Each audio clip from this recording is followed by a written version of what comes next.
લોકો માને છે કે તિરાડ એ નાની બાબત છે, એક નબળો ખૂણો, એક ઢીલું પાટિયું, એક ક્ષતિગ્રસ્ત આધાર. પણ હું જાણું છું કે મુશ્કેલી કેવી રીતે વધતી જાય છે. નીચે આવેલી એક તિરાડ ટોચ પર ફરિયાદ બની શકે છે. પહેલા લોડ નમી જાય છે,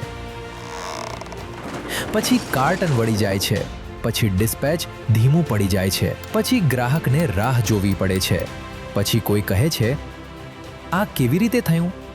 હું તેનો જવાબ આપી શકું છું. તેની શરૂઆત ત્યાંથી થઈ હતી જ્યાં કોઈએ જોયું ન હતું. લીપમાં પેલેટ્સને ફક્ત આશાના આધારે ફિલ્ડમાં મોકલવામાં નથી આવતા.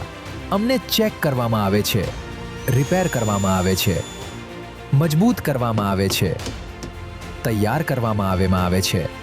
કારણ કે ભલે હું સૌથી નીચે રહીને કામ કરું છું, પણ ઉપર રહેલા ભરોસાનો બોજ હું જ ઉપાડું છું. અને કોઈ પણ ભરોસો ક્યારેય નબળા પાયા પર ટકેલો ન હોવો જોઈએ.